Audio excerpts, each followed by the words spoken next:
Questions afterwards, and I'd ask you to look at the approved version from the clerk's office.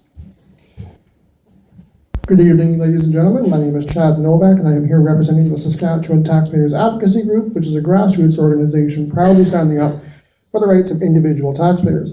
I am also here as a candidate for Ward 4 City Council in this fall's municipal election, which includes the area in question here this evening. Just to go on record, my speech has been edited, so if people would like to see the full speech, they can go on my website. Thank you for your time. It's obvious that many long, hard months of planning have gone into this document, and I applaud all involved in this strenuous process.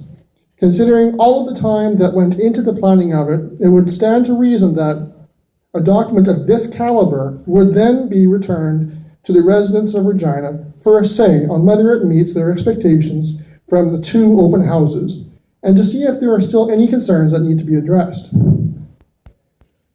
There is absolutely no valid reason why we should rush through the approval of this plan, given how long it has taken to get to this point. It should also be noted that there are other developments around our city that have been put on the back burner specifically for this project. And I feel it is only fair that they are given priority over these lands, which until 2012 weren't even a part of the city's short or long-term plans. This was, after all, a major reason why the former owners of these lands sold them to the current landowners, because they were told by the City of Regina that they could not develop their lands for city purposes for the foreseeable future.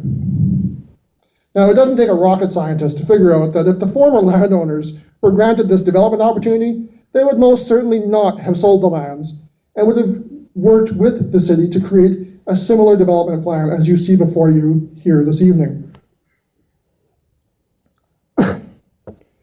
Unfortunately, because of how these landowners were treated by the City of Regina, they are now losing out on hundreds of millions of dollars in profit that these current developers are reaping the benefits of.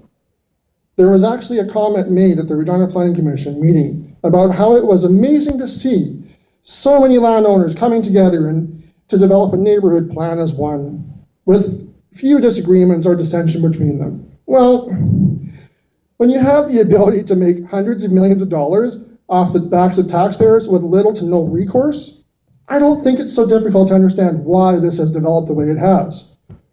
I've made my feelings well known about how the Pacer ballpark relocation was mishandled and the best interest of residents of Regina was not in the front of mind when choosing their new location. Rather, the profit of private shareholders who have direct connections to the City Council and City Hall.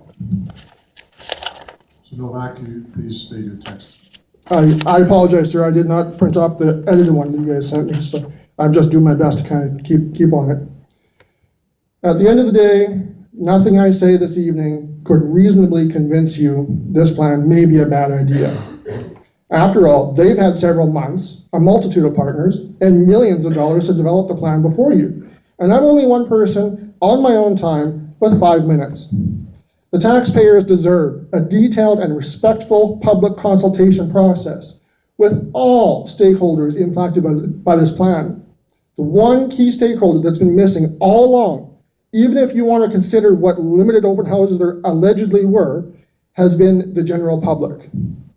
You recall how much public consultation and back and forth there was regarding the development of the official community plan.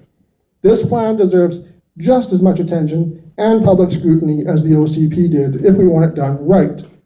So I strongly encourage you to please return this plan to administration to allow for a proper public consultation process, and so that we aren't rushing this project through before the election for fear of what the new council might think of it. I want to thank you for your time this evening, and I will gladly answer any questions you may have. Thank you, Mr. Novak. Are there questions on the delegation? There are none. You can return. Didn't think so. Good night.